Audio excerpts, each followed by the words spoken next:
I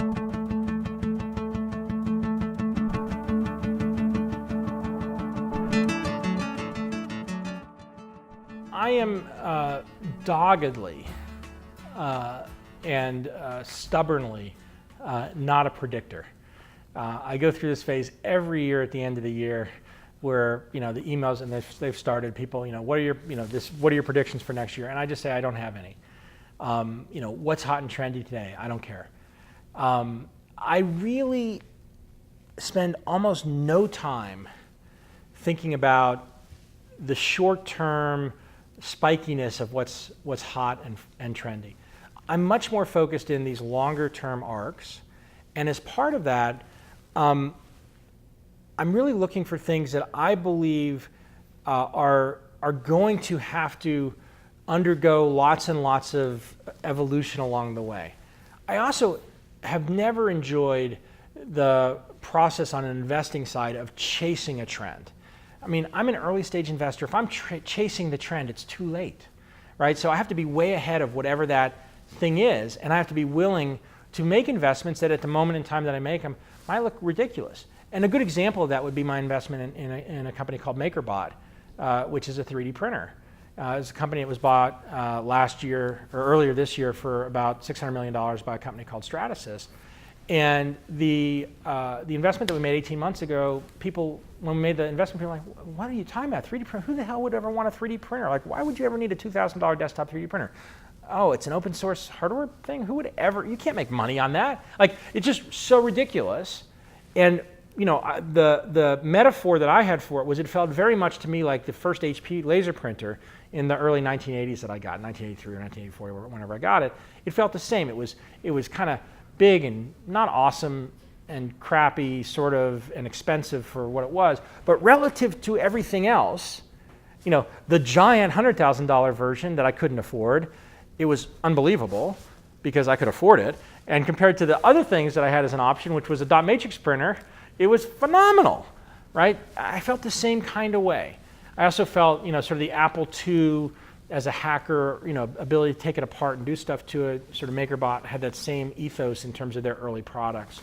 And so, I wasn't investing in the trend of 3D printing, which today, you have two public companies, Stratasys and 3D Systems, that are, $5 billion market cap companies each. You have this enormous wave of growth in the 3D printing industry. Everybody's now talking about adaptive manufacturing, all up and down the whole spectrum. You've seen now lots and lots and lots of companies come out with different types of desktop 3D printers, some of them interesting, some of them not. But it wasn't a trend, right? The thing that caused us to invest in MakerBot was the theme we call human-computer interaction. We believe the machines have already taken over. We think they are just waiting very patiently for us to catch up. They have a much longer duty cycle than us, so they're in no rush. And we keep feeding them. We put all of our information into them. We connect them together. We do all the work. They're smart. They're just hanging out, waiting for us to finish. And they also know that if they take over too fast, they're going to scare the shit out of us, and we'll stop connecting them together, and they'll have to do all the work, right? So we're fascinated with things that change the human-computer interaction boundary, with companies that are on that boundary. Fitbit is human instrumentation. The idea that as a species, we have to count calories is ridiculous. The idea that as a species that has diabetes as one of the reasonably well understood closed loop physiological processes that you can manage with a closed loop automated system, to still have one of the parts of that closed loop be that you have to test it manually yourself and dial in the insulin yourself because our government doesn't trust that the computer that's going to malfunction once a year is worth taking the risk on versus all of the people that this would actually help them. Right? We'll get past that. Like, we know that all of these things will change. The idea, I wrote a blog post the other day called Enchanted Objects. It's a book by a guy named David Rose. It was a little bit of a review of his book and also just talking about this notion of enchanted objects. We're living in a world now that's a glass slab world, right? All of our devices, whether it's a monitor or a tablet or a cell phone, are glass slabs. But, I look around here, you got all kinds of devices, right? All kinds of objects. We want to deal with objects.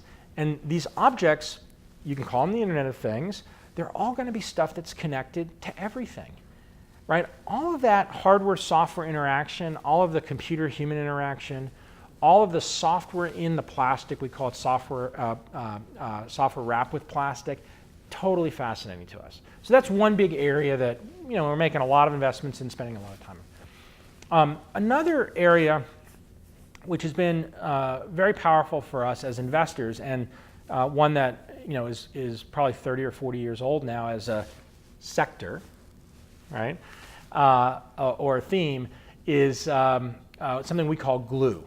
It's essentially the software that connects machines to machines, not at the system or network layer, but at the application layer. So if you go back into the 1970s, it was called electronic data interchange, EDI. In the 1980s, it was called middleware. 1990s, I don't remember what it was called, web services maybe at the end of the 90s, and SOAP, right? And software-oriented architecture protocol, I don't know what SOAP stands for anymore. It's essentially the notion that the machines are talking to the machines. They're talking to each other through an API, they're talking to each other through shared data, they're talking to each other. We love to invest in companies that are enabling the machines to talk to each other, that are providing the glue. And the amount of talking that's going on between machines is growing at a geometric rate, both because of the processing capability and communication capability of the machines, but also the ubiquity of the machines, right? As more and more people are connected to the internet and more things are connected to the internet, there's more and more things to talk to more and more things. And that's a really powerful and fascinating curve. So those are two of the themes, but two of the areas that we're really into. The last thing I'd end on is I've been completely blown away by what's happened with Techstars since we started Techstars in 2007. And we started Techstars with this idea. David Cohen, who's the CEO and co-founder, had this idea of doing angel investing differently. And that was really the source of where it came from. And he was very unsatisfied with angel investing that he as an ex-entrepreneur was doing, and really wanted to work with a whole bunch of companies at the same time and help accelerate them through this process. And from that came the notion of a mentor-driven accelerator, which is Techstars, and many others that have used the Techstars model, which we share freely and encourage lots and lots of people to use.